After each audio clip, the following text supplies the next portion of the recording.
एक सवाल पूछना चाहूँगा क्योंकि आप पिता भी हैं और बिहार में मुख्यमंत्री भी रह चुके हैं, केंद्र में मंत्री भी हैं, और अब बहुत सारे नए नेता आए हैं, जैसे आपके सुपुत्र भी नेता हैं, मंत्री हैं। चिराग पासवान भी, रामविलास पासवान जी दिवंगत नेता के सुपुत्र हैं। सम्राट चौधरी जी भी शकुनी चौधरी के सुपुत्र हैं। और जहाँ तक सवाल है, तेजस्वी यादव भी लालू जी के सुपुत्र हैं। एक पिता के तौर पर और एक बिहार के शुभचिंतक के तौर पर आप किसको मुख्यमंत्री पद पर देखना चाहिएगा? देखिए, बहुत अच्छा प्रश्न आपने किया। यहाँ पर वंशवाद की बात आती है और सबका नाम आपने लिया। संतोष का नाम लिया जो मेरा बड़ा पुत्र है। वो क्वालिफिकेशन जानते हैं उसका? एमए है, पीएचडी है, नेट है। और काम जानते हैं? यूनिसेफ में एक प्रखंड कोऑर्डिनेटर से जिला कोऑर्डिनेटर तक काम करता था और पोल पर चढ़ करके स्टिकर छापता था। और जब हम मंत्र चलाए अपना चलाने लगे अपना ये, तो कहा कि अब हम नौकरी नहीं करेंगे, हम पापा के साथ हो जाएंगे। अब हमारे साथ 4 बरस 5 बरस गुजारा, उसके बाद एमएलसी के रूप में उस नॉमिनेशन किया गया। तो क्या वो मेरे पुत्र के चलते है वो, कि अपना कर्तव्य के चलते हुआ? और लालू जी का सुपुत्र कौन काम किए? तेजस्वी जी। कौन किए? तेजस्वी तेज प्रताप जी। कौन किए? मीसा जी। और कौन किए वो जो सिंगापुर में आने वाली है? सो सब तो वही लोग। वो करेगा। एक ही बार मैंने कहा कि चोर मचावे शोर। अपने गलत करते हैं, दूसरे को गलत बताते हैं। तो इसीलिए मैं कहता हूँ, मुख्यमंत्री का जहाँ तक सवाल है, गुल्ली डंडा खेलने वाला बिहार का मुख्यमंत्री होगा। सो मैं कहता हूँ कि पढ़ा लिखा आदमी है वो मुख्यमंत्री होगा। बढ़िया आदमी, जैसे आज नीतीश कुमार हैं, इंजीनियर हैं, सब कुछ हैं, आज मुख्यमंत्री हैं, चला रहे हैं। तो इसीलिए दुर्भाग्य होगा कि एक गुल्ली डंडा खेलने वालों के हाथ में अगर कुर्सी चल जाए तो।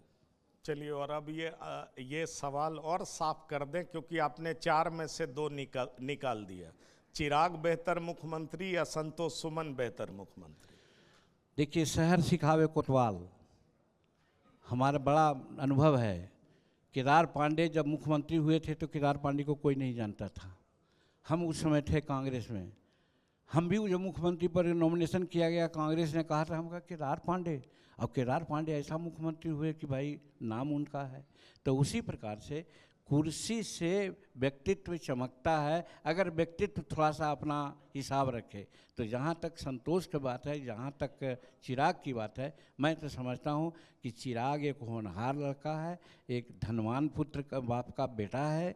पढ़ा लिखा है कि नहीं हम तो नहीं जानते हैं। संतोष सुमन धनवान हाँ, पिता के पुत्र हैं कि नहीं? नहीं, नहीं धनवान उसका बाबा ही जब मजदूर हरा हौ करता था, उसकी मामा ही जब 1.5 फीट पानी में धान रोपती थी और 1.25 सेर मजदूरी खाती थी, तो वो अमीर कैसे हो सकता है वो?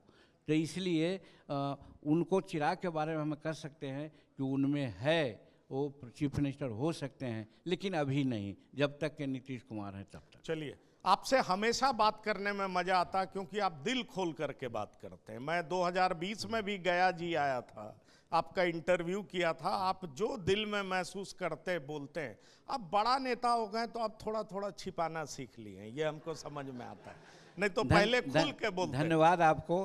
हम सदा खुल करके ही बोलते हैं। और बड़ा नेता मैं नहीं हूँ, मैं तो धूल का आदमी हूँ, छोटा आदमी हूँ, गरीब। आज मैं अपनी गरीबी को कभी नहीं भूला है, आज भी अपने गांव में जाकर मैं रहता हूँ।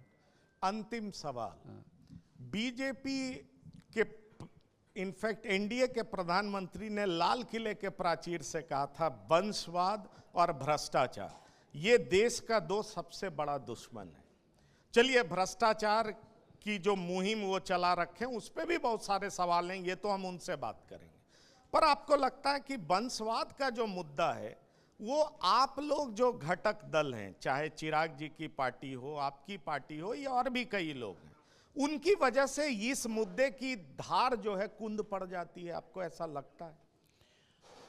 देखिए, वंशवाद की बात जब ही हमने डिफिनेशन दिया, बांस में बांस फूटता है, बांस होता है ना, उसमें बांसे फूटता है, दूसरा नहीं फूटता है। कारपेंटर हमारा भाई है ना, कारपेंटरी करता है ना, तो उसका कोई भी बेटा रहेगा तब बड़ी बढ़िया से कपड़ा छीन लेगा।